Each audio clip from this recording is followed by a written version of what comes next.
Good day to all my beautiful and fellow scientists. On this lesson today, we're gonna be dealing with electric circuits grade 10. This is an extract from a past paper from the previous years, which we'll be using today. So if you are new to our channel, please subscribe to our channel. If you like what I'm doing, comment, like, and just comment and say, Sensei, all the best. You are doing a good job. Keep pushing. And if you have any queries, if you want me to be your personal maths and science tutor, you can WhatsApp me at 081 537 9527.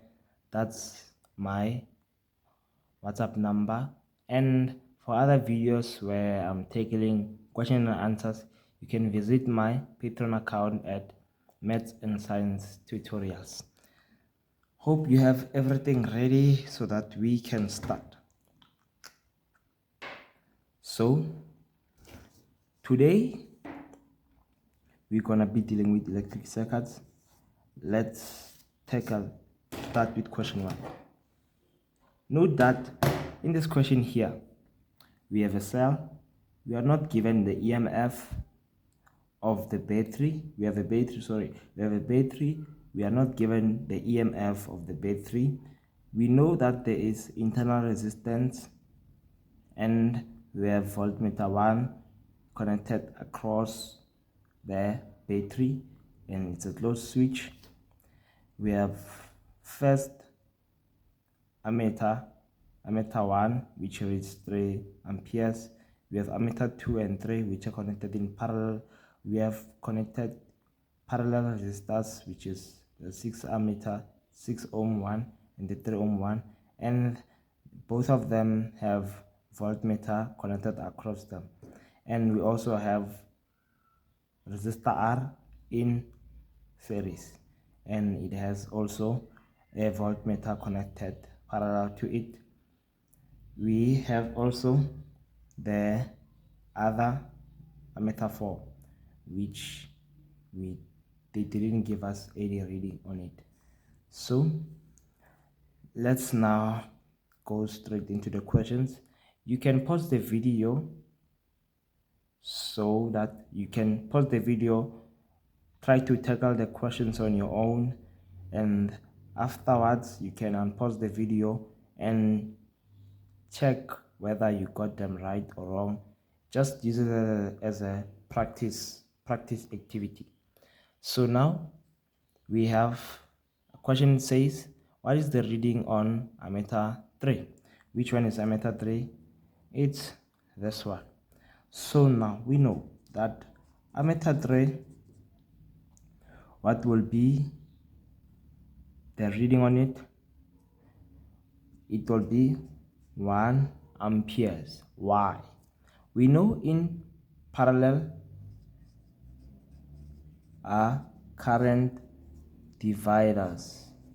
So if there are current dividers, we know that this current here from the battery on ammeter 1 will be the same current, which is 3 amperes.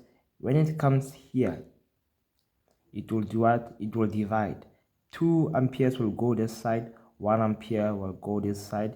Then afterwards they will connect again or join again, then pass through this resistor R and so forth. It will be like a cycle. So now we know that if they ask for a reason, you just say they are current dividers. Parallel, we have current dividers. So what voltmeter 3? The next question, voltmeter 3. Which one is voltmeter 3? This one right here. So we know in parallel, if one voltmeter reads 5 volts, the other one will read 5 volts. It's the same. The potential difference in parallel is the same. So if this one is 5 volts, this one will be 5 volts. So it equals to voltmeter 2, which is 5 volts, because they are parallel, they're in parallel, and the voltmeter or potential difference is the same. So what is the reading on voltmeter 1? So voltmeter 1, which one is it? This one right here, the one that is connected across or parallel to the battery. So we know if we have an open switch, if we have an open switch and this voltmeter 1 will read the EMF of the battery, since there will be no current flowing throughout the circuit because of the open switch. But since we have a closed switch and we also have internal resistance, so there will be something that we call EMF of the battery is the total voltage supplied by the battery. We have voltmeter 1 and we will have lost voltage due to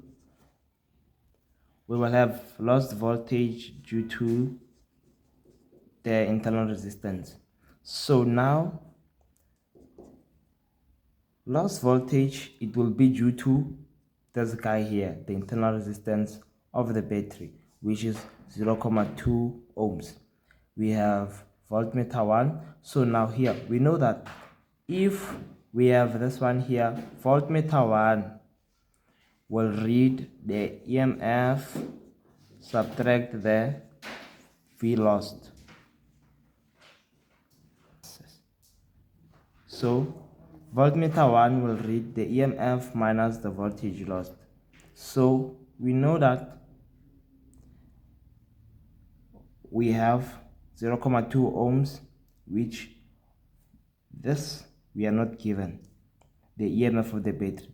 So how do we get it? Since we know that voltmeter 1 will read whatever will go across the circuit, the voltmeter will go across the circuit will be the one recorded at V1. So we will do, it will be this one added by this one, which will be V1 is equals to 11 volts. This one is an equation that we would have used if we are given the EMF of the battery. This equation, we are going to use it. So we have 11 volts, and many of y'all may ask why.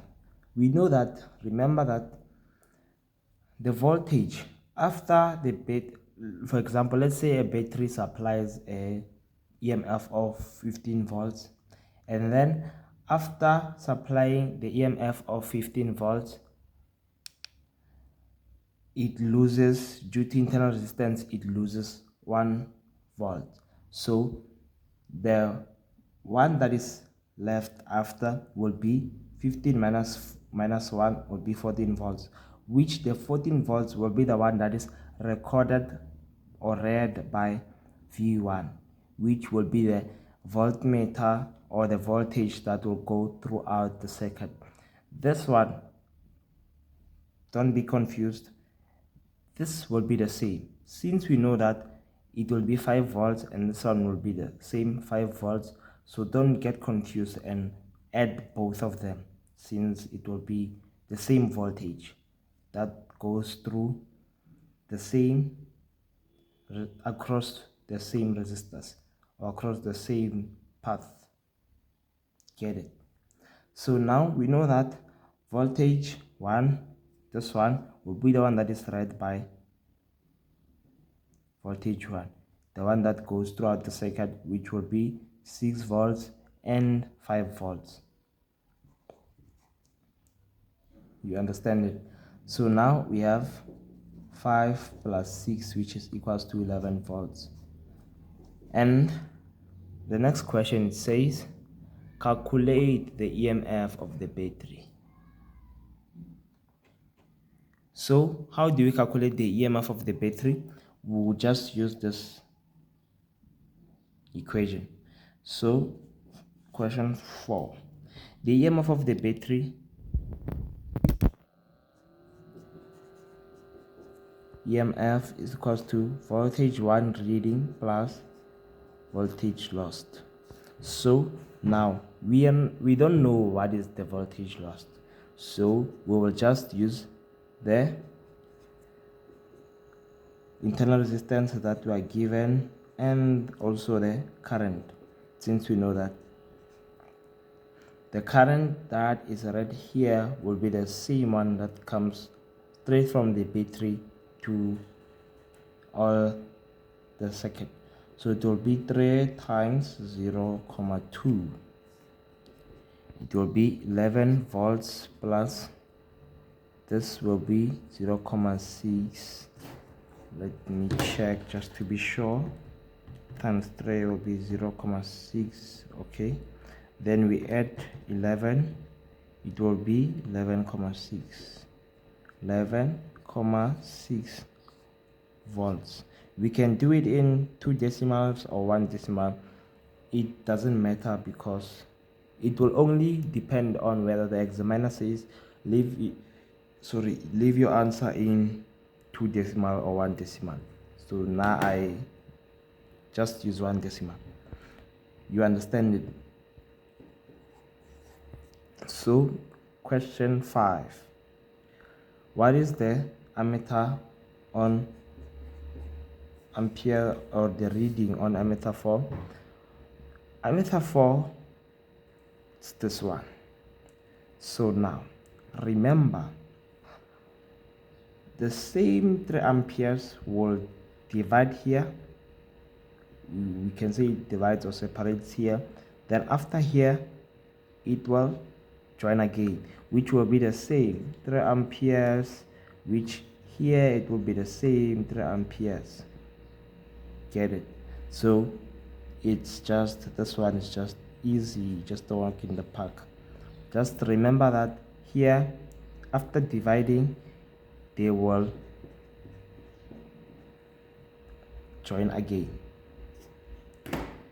And we have question 2.2. It says calculate the effective resistance for resistors connected in parallel. So, and this question right here is one of the questions that most students get wrong or do mistakes. So now, this question, most students struggle from it. Most of my students, I will show you where they, in most cases, most students get mistakes here. So now here, remember that it is the method is 1 over R parallel plus 1 over resistor 1 plus 1 over resistor 2. So please don't make a mistake here. Don't just say R parallel equals to 1 over R1 plus 1 over R2. It will be wrong because of, remember here, everything here it's in a fraction. So don't make that mistake. So it will be 1 over R parallel, we don't know what is it, and 1 over, it's 6 ohms plus 1 over 3 ohms. So you can just use a calculator. It will be 1 over 6 plus 1 over 3. It will be 1 over 2. 1 over 2. Then after here, what do we do? Doing cross multiplication. So this one multiplied by this one, RP times 1. So it will be RP times 1 and 1 times 2, which will be, therefore we know that R parallel, the total R parallel will be 2 amperes. Remember also, don't leave this symbol out. If you leave it out, your answer, you may lose marks because of not writing the symbol, the correct symbol. So now, where are we? Question 2.3. Let me take a paper. Question 2.3, it says if the total resistance, and sorry for my Yeah, sorry for that. I know, yeah, it's a bit messy, but yeah, please bear with me, my fellow scientists. If the total resistance is 4 ohms, find the resistance on resistor R. So remember, it will be the total resistance is to R parallel plus R in series. So, but now we are given the total. Let me just say R total. It will be R parallel, resistors in parallel plus resistors in series, which will be 2, since it's the one that we found here, plus this one here. We don't know it. We don't know the resistor on resistor R, which is the only one in series. So yeah, if we were given another one, it will be just the total in R series. Then from there we will solve again for this one. So R total we given 4 ohms. So basically here we're just doing solve for X. So it will be this one. We take this to the other side because of their like terms. It will be 4 minus 2, which will be 2 ohms. Yeah, just basically solve X. Probably most of y'all got it right. So question 2.4, let's move. So question 2.4, we are required to prove the charge, the quantity of the charge that flows through circuit R in 3 minutes. So now they want this thing here, the charge. This thing here, the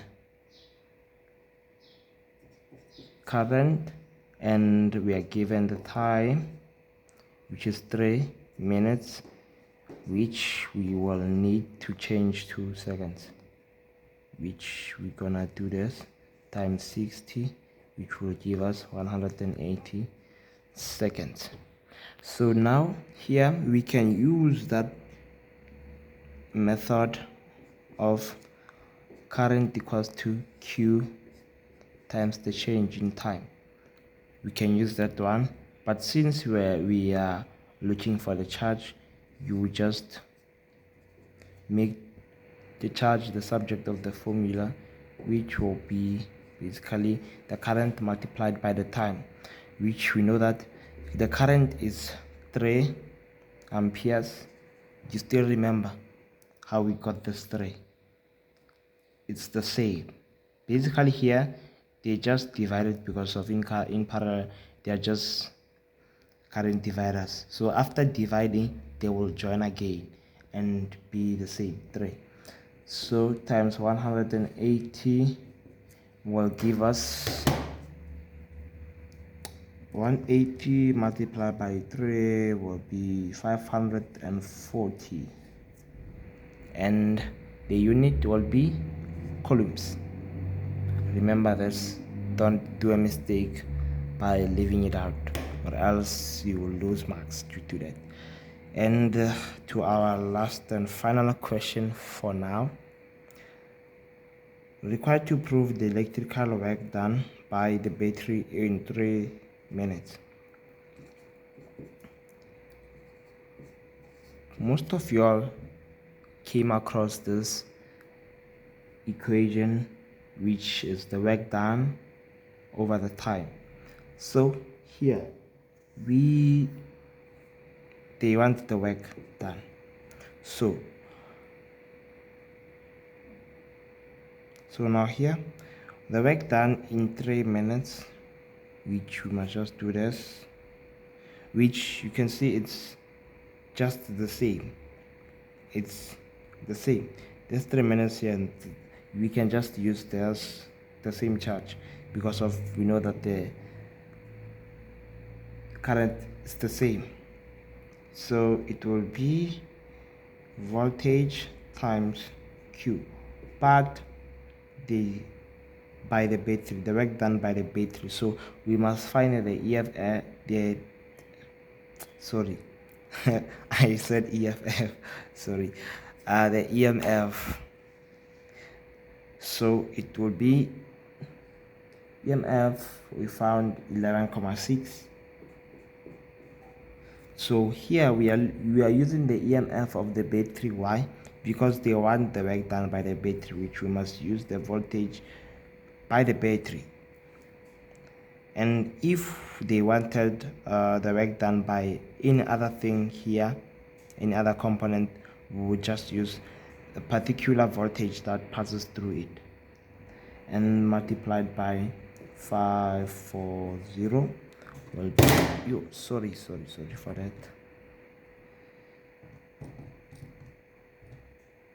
My hands are slippery. 6264. So yeah, I think, yeah, this is the end. We're done. Yeah, so this is the end of our lesson. Hope you enjoyed our lesson for today. And yeah, this is the memo here. You can just take a look at it, and when you are at home you can just practice with it. And if you have an inquiry or there's something that you didn't understand throughout the video, you can just WhatsApp me at my WhatsApp number 081-537-9527, and yeah, we'll talk. And thank you for your kind support. Thank you a lot. For today, this is goodbye, but send me a WhatsApp, any one of you, send me a WhatsApp or comment in the comment section on any lesson that you would want me to do on maths and physics. Cheers and have a beautiful day. Thank you.